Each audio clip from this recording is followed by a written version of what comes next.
서울 관악구 봉천동의 한 평범한 모텔에서 발견된 충격적인 범죄 현장. 그곳에는 젊은 여성의 시신과 함께 범인이 직접 작성한 소름 끼치는 작업 일지가 남겨져 있었습니다. 단순한 우발적 범죄가 아닌 치밀하게 계획된 스토킹 살인의 전모가 담긴 이 노트는 수사진들조차 경악하게 만들었다고 합니다. 일방적인 집착이 어떻게 파괴적인 범죄로 이어질 수 있는지, 그리고 한 베테랑 형사가 이 미스터리한 사건의 실마리를 하나씩 풀어가며 진실에 다가서는 과정은 과연 어떠했을까요? 지금부터 20년 경력의 김 형사가 이 충격적인 사건을 해결해 나가는 과정의 이야기를 여러분께 전해드리겠습니다. 여기서 잠깐 더 많은 이야기와 재미있는 콘텐츠를 놓치지 않으시려면 지금 바로 구독과 알림 설정을 해주세요. 여러분의 관심이 저희 채널에게 큰 힘이 됩니다.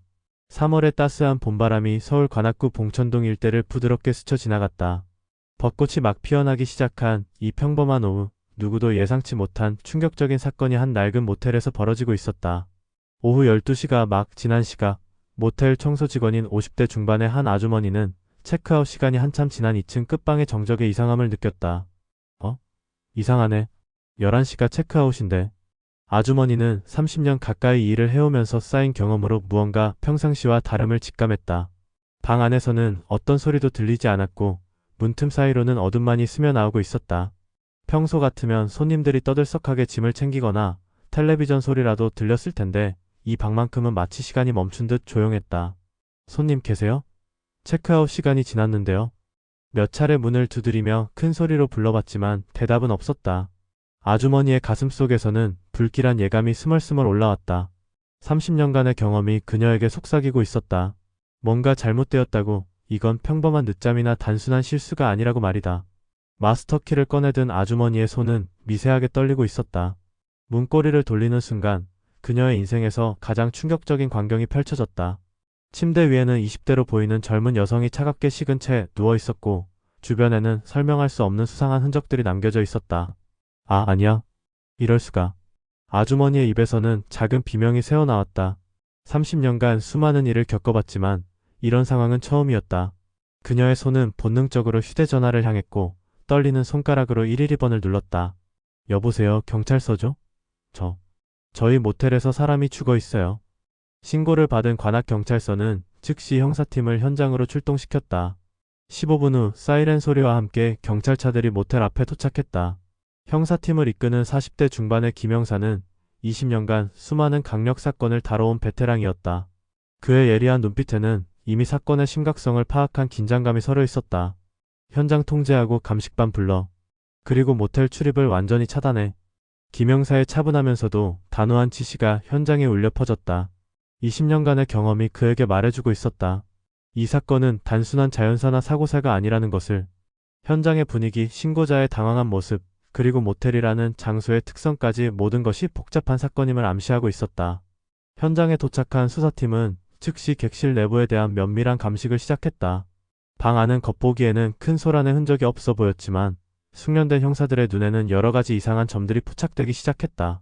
침대 시트의 구겨진 모양, 바닥에 떨어진 몇 가닥의 머리카락, 그리고 무엇보다 시신 주변에서 발견된 혈흔들이 이 사건의 의문점을 더욱 깊게 만들고 있었다. 형사님, 여기 좀 보세요. 현장 감식을 담당하던 젊은 경찰관이 침대 옆 작은 테이블을 가리키며 김 형사를 불렀다.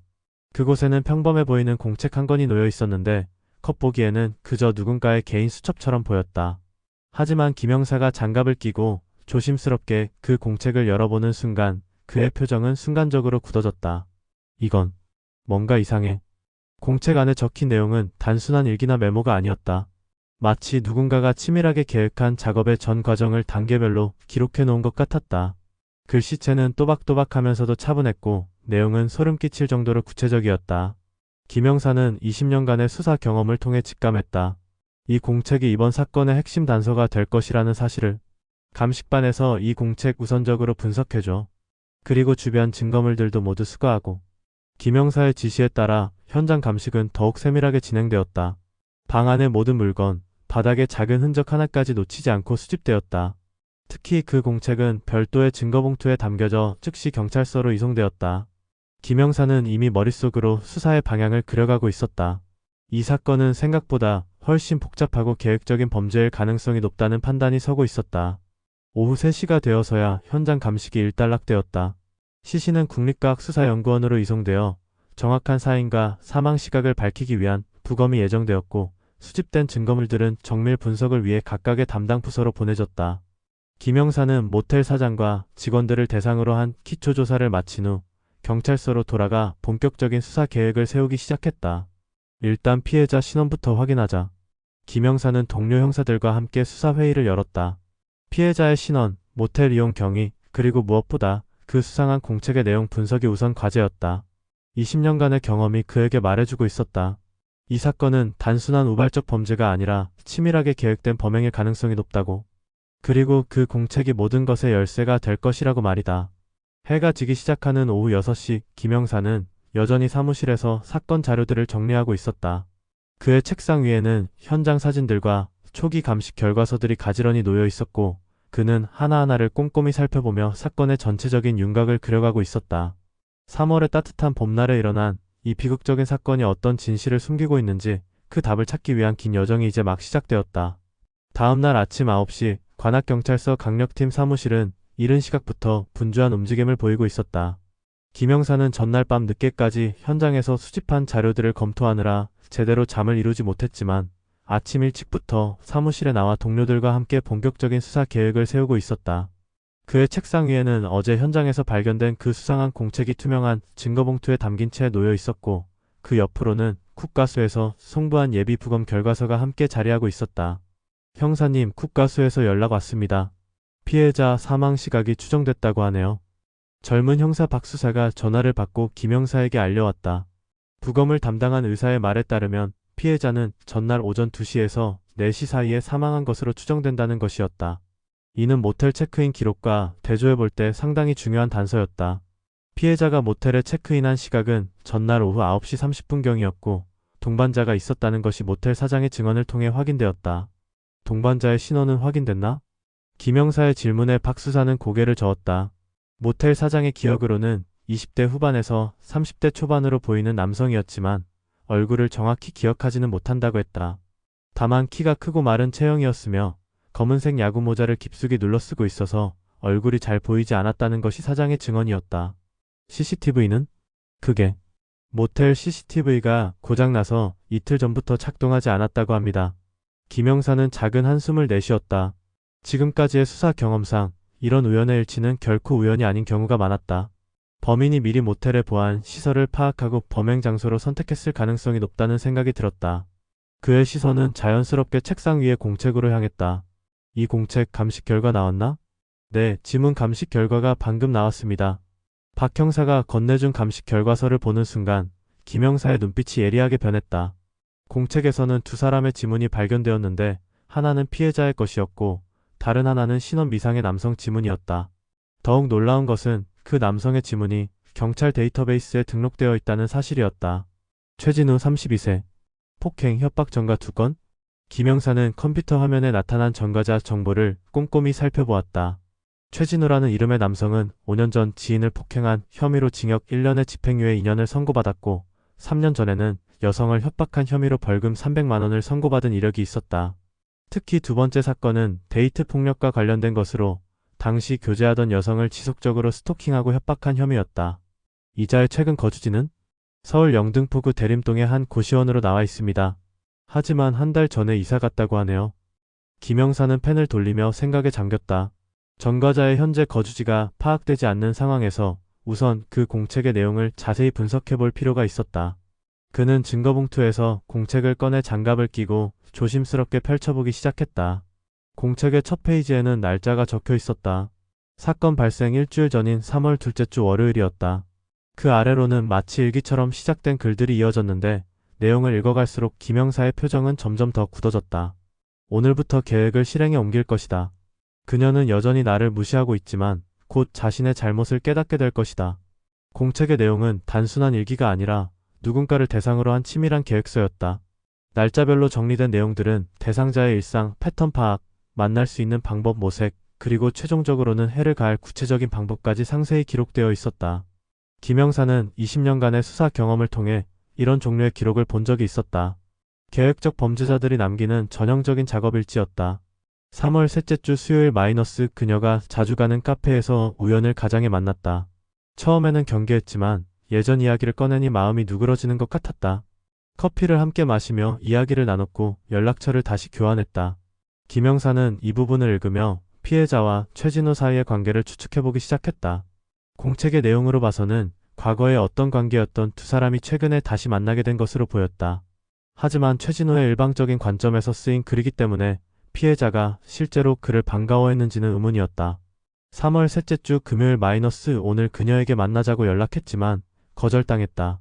바쁘다는 핑계를 대면서. 하지만 나는 포기하지 않을 것이다. 그녀는 아직 내 진심을 모르고 있을 뿐이다. 공책을 넘길 때마다 내용은 점점 더 집착적이고 위험한 방향으로 흘러갔다. 김영사는 이런 패턴을 여러 번 봐왔기 때문에 어디로 향할지 예상할 수 있었다. 일방적인 애정이 거절당했을 때 나타나는 전형적인 스토킹 범죄자의 심리였다. 3월 넷째 주 월요일 마이너스 그녀의 회사 앞에서 퇴근하는 모습을 봤다. 다른 남자와 함께 나오는 것을 보고 분노가 치밀어 올랐다. 그녀는 나를 피하면서 다른 남자와는 웃으며 이야기하고 있었다. 이건 용서할 수 없다. 김영사는 이 부분에서 잠시 공책을 덮고 생각에 잠겼다. 최진우의 심리 상태가 점점 위험한 수준으로 치달아가고 있음을 알 수 있었다. 그리고 이런 상황에서 벌어진 이번 사건의 심각성을 다시 한번 깨달았다. 박 형사, 피해자 신원 확인됐나? 네, 김미연 양 26세입니다. 강남구 역삼동에 있는 회계법인에서 일하고 있었고요. 김영사는 고개를 끄덕이며 다시 공책을 펼쳤다. 피해자의 이름이 김미연이라는 것을 확인한 지금 공책의 내용들이 더욱 생생하게 다가왔다. 최진우는 김미연을 지속적으로 스토킹하면서 그녀의 일상을 세세히 관찰하고 기록했던 것이다. 3월 넷째 주 수요일 마이너스 미연이가 자주 가는 헬스장을 알아냈다. 화요일과 목요일 저녁 7시에 운동을 한다. 집으로 가는 길도 파악했다. 지하철역에서 집까지 도보로 10분 정도 걸린다. 공책의 내용은 점점 더 구체적이고 치밀해졌다.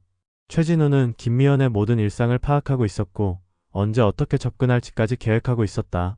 김영사는 이런 수준의 스토킹이 결국 어떤 결과로 이어질지 충분히 예상할 수 있었다. 3월 넷째 주 금요일 마이너스 오늘 그녀에게 다시 연락했다. 이번에는 옛날 이야기를 하며 추억을 언급했더니 마지못해 만나기로 했다.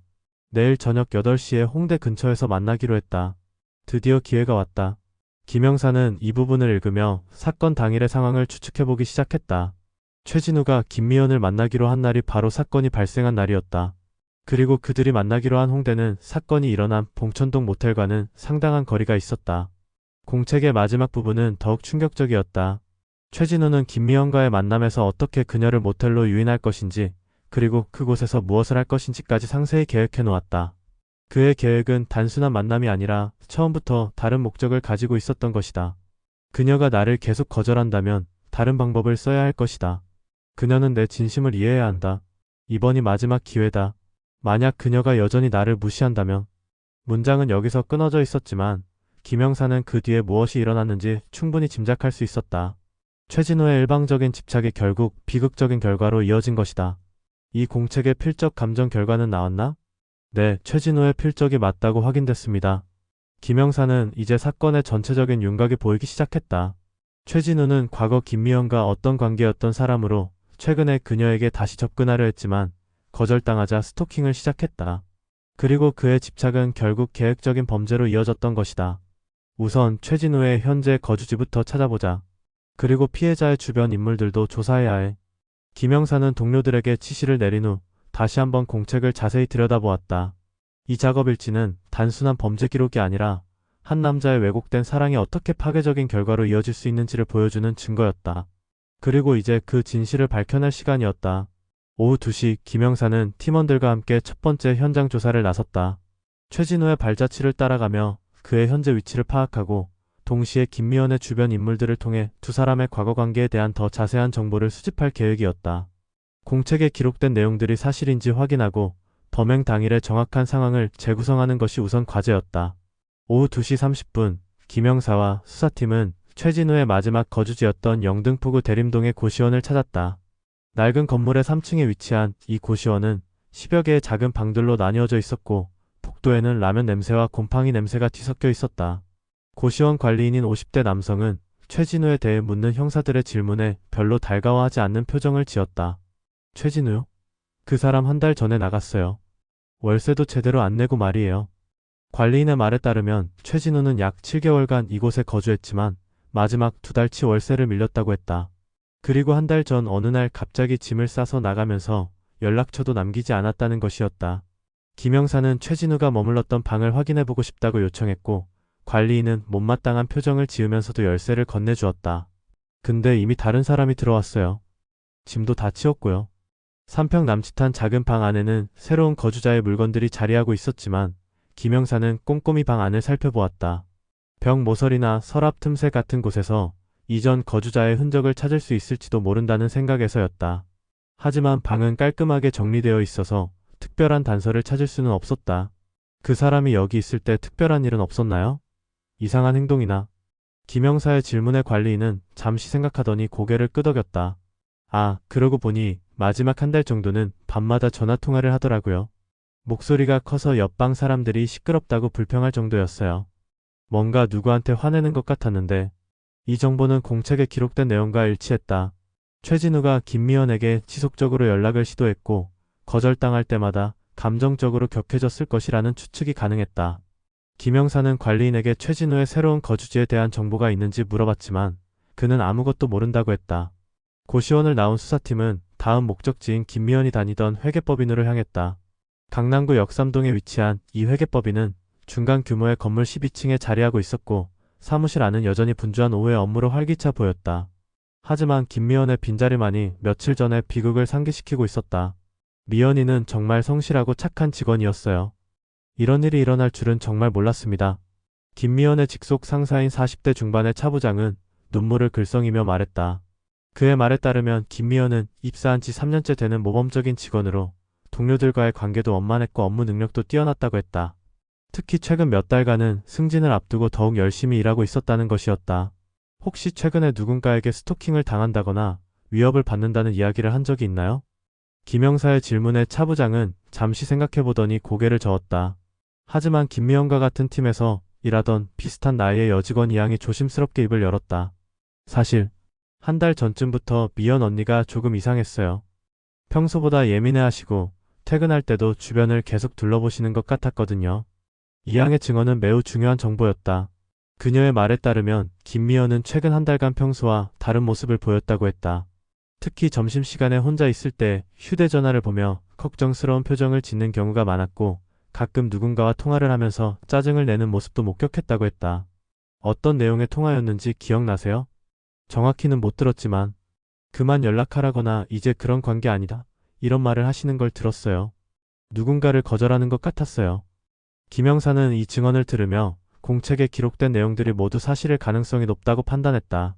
최진우가 김미연에게 지속적으로 연락을 시도했고 김미연은 그것을 부담스러워하며 거절했던 것이다. 하지만 최진우는 포기하지 않았고 결국 비극적인 결과로 이어졌다. 혹시 미연 씨가 과거에 최진우라는 사람과 사귄 적이 있다고 들은 적 있나요? 이양은 잠시 생각해보더니 고개를 끄덕였다. 아, 그 이름 들어본 것 같아요. 미연 언니가 예전에 사귀던 남자친구 이름이 그거였던 것 같은데 5년 전쯤 대학교 때 만났다가 헤어졌다고 들었어요. 이 정보로 인해 김영사는 두 사람의 과거 관계를 어느 정도 파악할 수 있었다. 김미연과 최진우는 대학 시절 연인 관계였다가 헤어졌고 최근에 최진우가 다시 접근을 시도했던 것으로 보였다. 하지만 김미연은 과거의 관계를 되돌리고 싶어 하지 않았고 이것이 최진우의 일방적인 집착으로 이어졌던 것이다. 오후 4시 수사팀은 김미연이 거주했던 강남구 논현동의 원룸으로 향했다. 건물주의 허락을 받아 김미연의 방을 확인해 본 결과 깔끔하게 정리된 방 안에서 몇 가지 중요한 단서들을 발견할 수 있었다. 특히 침실 서랍 안에서 발견된 편지들이 주목을 끌었다. 편지들은 모두 최진우가 보낸 것으로 날짜를 보니 최근 2달간 꾸준히 배달된 것이었다. 편지의 내용은 처음에는 그리움과 사과의 내용이었지만 시간이 갈수록 점점 더 집착적이고 위협적인 내용으로 변해갔다. 마지막 편지는 사건 발생 일주일 전에 도착한 것으로 내용이 상당히 위험한 수준이었다. 미연아, 내가 계속 나를 피한다면 어떤 일이 일어날지 모른다. 나는 이미 한계에 달했다. 마지막으로 한 번만 만나자. 그리고 우리의 미래에 대해 이야기하자. 김영사는 이 편지를 읽으며 최진우의 심리 상태가 얼마나 위험한 수준에 도달했는지 알 수 있었다. 그리고 김미연이 왜 최근 한 달간 불안해했는지도 이해할 수 있었다. 그녀는 이미 최진우의 집착적인 행동을 충분히 인지하고 있었고 두려움을 느끼고 있었던 것이다. 방 안에서 발견된 또 다른 중요한 증거는 김미연의 휴대전화 통화 내역이었다. 경찰서로 돌아온 김 형사는 통신사의 협조를 요청해 김미연의 최근 한 달간 통화 내역을 분석했다. 그 결과 놀라운 사실들이 드러났다. 최진우로 추정되는 번호에서 김미연에게 걸려온 전화는 최근 한 달간 총 117통이었다. 하루 평균 4통 정도의 전화가 걸려왔고 특히 주말에는 하루에 10통 이상 걸려오는 경우도 있었다. 하지만 김미연이 전화를 받은 경우는 매우 적었고 대부분 짧은 통화로 끝났다. 이 정도면 스토킹이 확실하네. 박 수사가 통화 내역을 보며 말했다. 김 형사도 동의했다. 이는 명백한 스토킹 행위였고 김미연이 얼마나 큰 스트레스를 받았을지 충분히 짐작할 수 있었다. 더욱 중요한 발견은 사건 당일의 통화 내역이었다. 오후 7시 15분경 최진우의 번호에서 김미연에게 전화가 걸려왔고 이 통화는 약 10분간 지속되었다. 이는 공책에 기록된 내용과 일치했다. 최진우가 김미연을 설득해서 만나기로 약속한 바로 그 통화였을 것이다. 오후 6시 김 형사는 팀원들과 함께 수사 상황을 정리했다. 현재까지 확인된 사실들은 다음과 같았다. 최진우와 김미연은 과거 연인 관계였으며 최근 2달간 최진우가 김미연에게 지속적으로 접근을 시도했다. 김미연은 이를 거절했지만 최진우는 스토킹을 계속했고 결국 사건 당일 그녀를 설득해서 만남을 가졌다. 그리고 그 만남이 비극적인 결과로 이어졌다. 이제 최진우의 현재 위치를 찾는 게 급선무야. 김 형사는 동료들에게 지시를 내렸다. 최진우의 휴대전화 위치 추적, 신용카드 사용 내역 조회, 그리고 그의 지인들에 대한 조사가 동시에 진행되어야 했다. 또한 사건 당일 홍대 주변의 CCTV 영상들도 수집해서 두 사람의 만남 과정을 재구성해야 했다. 오후 7시 통신사로부터 최진우의 휴대전화 위치 정보가 도착했다. 놀랍게도 그의 휴대전화는 사건 발생 다음 날부터 전원이 꺼진 상태였다. 마지막 위치는 서울 구로구 일대였는데 이는 그가 범행 후 도주했을 가능성을 시사하는 것이었다. 신용카드 사용 내역은 사건 당일 오후 8시경 홍대 근처 편의점에서 마지막으로 사용됐습니다. 그 이후로는 사용 기록이 없고요. 김 형사는 이 정보들을 종합해볼 때 최진우가 계획적으로 도주를 준비했을 가능성이 높다고 판단했다. 휴대전화 전원을 끄고 신용카드 사용을 중단한 것은 추적을 피하기 위한 전형적인 행동이었다. 저녁 8시 김 형사는 홍대 주변 CCTV 영상 분석 결과를 확인했다. 사건 당일 오후 8시경 약속 장소로 추정되는 홍대 입구역 근처에서 김미연과 최진우로 보이는 두 사람의 모습이 포착되었다. 영상에서 김미연은 불편한 표정을 짓고 있었고 최진우는 그녀에게 계속 무언가를 말하고 있는 모습이었다. 약 30분 후의 영상에서는 두 사람이 택시에 타는 모습이 확인되었다. 택시 번호판도 명확히 식별되어서 해당 택시기사와의 면담을 통해 더 자세한 정보를 얻을 수 있을 것으로 보였다. 내일 아침 첫 번째로 이 택시기사를 찾아보자. 김 형사는 하루의 수사를 마무리하며 내일의 계획을 세웠다. 택시기사의 증언을 통해 두 사람이 모텔로 가게 된 경위를 파악하고 동시에 최진우의 현재 위치 추적을 계속해야 했다. 공책에 기록된 그의 계획이 얼마나 치밀했는지를 볼 때 그는 범행 후의 도주 계획도 미리 세워두었을 가능성이 높았다. 밤 10시 김 형사는 여전히 사무실에서 사건 자료들을 정리하고 있었다. 지금까지의 수사 경험상 이런 계획적 범죄의 경우 범인이 멀리 도주하지 않는 경우가 많았다. 최진우도 아마 서울 근교 어딘가에 숨어 있을 가능성이 높다는 생각이 들었다. 중요한 것은 그를 찾아내기 전에 추가적인 범죄를 저지르지 않도록 하는 것이었다. 공책에 나타난 그의 심리 상태를 볼 때 그는 여전히 위험한 상태에 있을 것이 분명했다. 다음날 오전 8시 김 형사는 전날 밤 CCTV에서 확인된 택시기사를 찾기 위해 해당 택시회사로 향했다. 강서구에 위치한 이 택시회사는 중소규모의 회사로 약 50대의 택시가 운행되고 있었다. 회사 관계자의 도움으로 해당 번호판의 택시기사인 50대 후반의 박 기사를 만날 수 있었다. 아, 그날 밤이요? 기억나요? 홍대에서 태운 젊은 남녀였는데 박 기사는 사건 당일 밤의 상황을 생생하게 기억하고 있었다. 그의 증언에 따르면 오후 8시 30분경 홍대 입구역 근처에서 젊은 남녀를 태웠는데 여성은 처음부터 매우 불편해하는 표정이었다고 했다. 남성이 목적지를 말했는데 처음에는 강남 쪽으로 가달라고 했다가 갑자기 봉천동으로 바꿨다는 것이었다. 그때 여성분이 왜 갑자기 목적지를 바꾸냐고 물어보더라고요. 남성분은 잠깐 들를 곳이 있다고 했는데 여성분 표정이 좋지 않았어요. 박 기사의 증언은 매우 중요했다. 김미연은 처음부터 최진우와 함께 모텔에 갈 의도가 없었고 최진우가 임의로 목적지를 변경했다는 것이 확인된 것이다. 이는 최진우의 계획적 범행을 뒷받침하는 중요한 증거였다. 차 안에서 둘이 대화를 나눴나요? 남성분이 계속 여성분에게 뭔가 설득하는 것 같았어요. 옛날 이야기 좀 하자, 잠깐만이니까 이런 말들을 하더라고요. 하지만 여성분은 계속 거부하는 분위기였어요. 김 형사는 박 기사의 증언을 들으며 사건 당일 밤의 상황을 더욱 명확하게 파악할 수 있었다. 최진우는 김미연을 속여서 모텔로 데려갔고 김미연은 끝까지 거부했지만 결국 따라갔던 것이다. 아마도 최진우가 무언가로 그녀를 협박했거나 강압적으로 끌고 갔을 가능성이 높았다. 모텔에 도착했을 때 상황은 어땠나요? 여성분이 택시에서 내리기를 꺼려하더라고요. 남성분이 먼저 내려서 문을 열어주면서 계속 뭔가 말하고 있었는데 여성분은 정말 싫어하는 표정이었어요.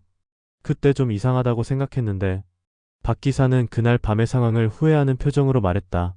만약 그때 이상함을 느끼고 경찰에 신고했다면 이런 비극을 막을 수 있었을지도 모른다는 생각에서였다. 김 형사는 박 기사를 위로하며 추가 질문을 이어갔다. 혹시 남성의 외모나 특징을 더 자세히 기억하시나요? 키가 크고 마른 체형이었어요. 180cm 정도? 검은색 야구 모자를 쓰고 있었고 목소리가 좀 떨리는 것 같았어요. 긴장한 것 같기도 하고.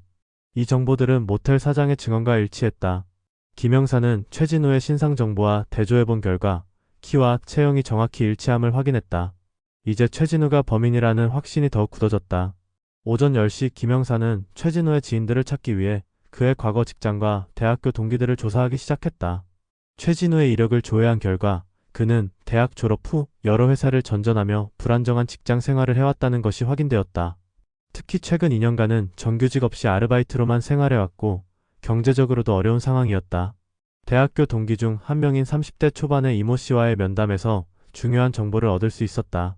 이 씨는 최진우와 김미연이 대학 시절 사귀었던 것을 기억하고 있었고 두 사람이 헤어진 경위에 대해서도 알고 있었다. 진우가 너무 질투가 심했어요. 미연이가 다른 남자와 이야기만 해도 화를 내고 계속 의심하고 결국 미연이가 견디다 못해 헤어진 거였어요. 이 씨의 증언에 따르면 최진우는 대학 시절부터 과도한 질투심과 소유욕을 보였고 이것이 김미연과의 관계를 파탄으로 이끌었다고 했다. 그리고 헤어진 후에도 한동안 김미연에게 계속 연락을 시도했지만 김미연이 완전히 연락을 차단하면서 관계가 끝났다고 했다. 그런데 최근에 진우가 미연이 이야기를 다시 꺼내더라고요.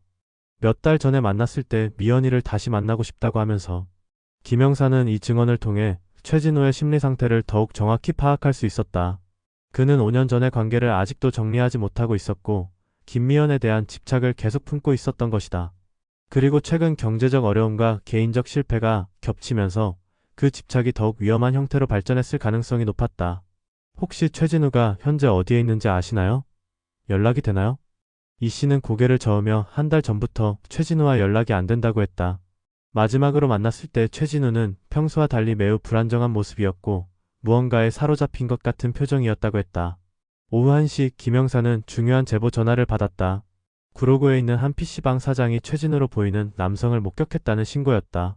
사건 발생 이틀 후부터 그 남성이 PC방에서 밤을 새우고 있다는 것이었다. 그 사람 계속 뉴스 보더라고요. 자기 사건 관련 뉴스인 것 같았어요. 그리고 계속 불안에 떨면서 뭔가 의심스러워 보였어요. 김 형사는 즉시 수사팀을 구성해서 해당 PC방으로 향했다. 구로구 개봉동에 위치한 이 PC방은 24시간 운영되는 곳으로 주로 일용직 노동자들이나 거처가 없는 사람들이 이용하는 곳이었다. PC방 사장의 안내로 최진우가 앉아있다는 자리를 확인했을 때 김 형사의 심장이 빨라졌다. 구석진 자리에 앉아있는 남성은 분명히 최진우였다. 며칠간 제대로 씻지 못한 듯 지저분한 모습이었고 화면에는 자신의 사건을 다룬 뉴스 기사가 떠 있었다. 김 형사는 동료들에게 신호를 보낸 후 조용히 최진우에게 접근했다. 최진우 씨? 김 형사의 목소리에 최진우는 놀라며 뒤를 돌아봤다. 그의 얼굴은 몇 일간의 도주 생활로 인해 초췌해져 있었고 눈에는 두려움과 절망이 섞여 있었다. 김 형사는 차분한 목소리로 말했다. 경찰입니다. 김미연 씨 사건과 관련해서 조사받으셔야겠습니다. 최진우는 잠시 망설이더니 고개를 숙였다. 도망칠 생각도 해봤지만 이미 주변이 경찰들로 둘러싸인 상황에서는 불가능했다. 그리고 며칠간의 도주 생활로 인해 정신적으로도 한계에 달해 있었다. 알겠습니다. 최진우의 체포는 생각보다 순조롭게 이루어졌다. 그는 저항하지 않았고 오히려 안도하는 표정을 지었다. 아마도 며칠간의 도주 생활이 그에게는 더 큰 고통이었을 것이다. 오후 3시 관악경찰서 조사실에서 최진우에 대한 본격적인 조사가 시작되었다. 김영사는 20년간의 경험을 바탕으로 신중하게 조사를 진행했다. 최진우는 처음에는 묵비권을 행사하려 했지만 압도적인 증거들 앞에서 결국 자백하기 시작했다. 공책에 쓴 내용들이 모두 사실인가요? 김영사의 질문에 최진우는 고개를 끄덕였다. 그는 떨리는 목소리로 자신의 범행을 인정했다. 김미연에 대한 일방적인 집착, 지속적인 스토킹, 그리고 마지막 만남에서 벌어진 일까지 모든 것을 자백했다. 미연이가 계속 저를 거절했어요. 하지만 저는 포기할 수 없었어요. 우리가 다시 사귈 수 있다고 생각했거든요. 최진우의 자백에 따르면 그는 김미연을 모텔로 데려간 후 다시 사귀자고 설득했지만 김미연이 단호하게 거절했다고 했다. 그러자 최진우는 감정을 조절하지 못하고 화를 냈고 김미연과 몸싸움을 벌이게 되었다. 그 과정에서 김미연이 머리를 다치게 되었고 결국 사망에 이르렀다는 것이었다. 처음에는 그럴 생각이 아니었어요. 정말 이야기만 하려고 했는데 미연이가 너무 차갑게 대하니까 화가 났어요. 하지만 김영사는 최진우의 말을 그대로 믿지 않았다. 공책에 기록된 내용들을 볼 때 그는 이미 김미연에게 해를 가할 계획을 세우고 있었던 것이 분명했다. 단순한 우발적 범행이 아니라 계획적인 살인이었다. 공책에 다른 방법을 써야 할 것이다 라고 쓰여 있는데 이게 무슨 뜻인가요? 김영사의 추궁에 최진우는 더 이상 변명할 수 없었다. 결국 그는 김미연을 설득할 수 없다면 강제로라도 자신의 뜻을 관철시키려 했다고 인정했다. 그리고 그 과정에서 김미연이 극력 저항하자 화가 나서 폭력을 사용했고 결국 그녀를 죽음에 이르게 했다는 것을 자백했다. 오후 6시 최진우의 조사가 마무리되었다. 그는 살인죄, 스토킹범 죄의 처벌 등에 관한 법률 위반 등의 혐의로 구속되었다. 검찰은 그의 범행이 계획적이고 잔혹했다는 점을 고려해 무기징역을 구형할 예정이라고 발표했다. 김영사는 사건을 마무리하며 복잡한 심정이었다. 20년간 수많은 사건을 다뤘지만 이번 사건처럼 한 사람의 왜곡된 사랑이 이토록 파괴적인 결과를 낳는 것을 보는 것은 여전히 충격적이었다. 최진우가 남긴 작업일지는 단순한 범죄 기록이 아니라 현대사회의 스토킹 범죄가 얼마나 심각한 수준에 이를 수 있는지를 보여주는 경고장이었다. 석 달 후 서울중앙지방법원에서 최진우에 대한 선고가 내려졌다. 재판부는 최진우의 범행이 계획적이고 지속적이었으며 피해자에게 극심한 공포와 고통을 안겨주었다는 점을 인정해 무기징역을 선고했다. 또한 스토킹범 죄의 처벌 등에 관한 법률 위반으로 별도의 형을 가중했다.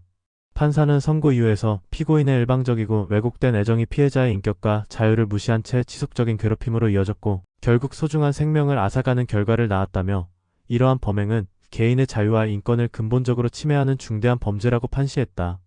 김영사는 판결을 지켜보며 김미연 양의 명복을 빌었다. 26의 젊은 나이에 꿈과 희망을 품고 살아가던 그녀가 한 남자의 이기적인 집착 때문에 생을 마감해야 했다는 사실은 여전히 가슴 아팠다. 하지만 적어도 정의는 실현되었고 최진우는 자신의 범행에 대한 마땅한 대가를 치르게 되었다. 이 사건은 스토킹 범죄의 심각성과 계획적 범죄의 위험성을 사회에 알리는 계기가 되었다. 특히 최진우가 남긴 상세한 작업일지는 수사 과정에서 결정적인 증거가 되었을 뿐만 아니라 스토킹 범죄자들의 심리와 행동 패턴을 연구하는 데 중요한 자료로 활용되었다. 김영사는 이 사건을 통해 현대사회에서 개인의 안전이 얼마나 소중하고 또 얼마나 위험에 노출되어 있는지를 다시 한번 깨달았다. 그리고 앞으로도 이런 비극이 반복되지 않도록 더욱 세심하고 철저한 수사를 해나가겠다고 다짐했다. 지금까지 봉천동 모텔 살인사건이었습니다. 시청해주셔서 감사합니다.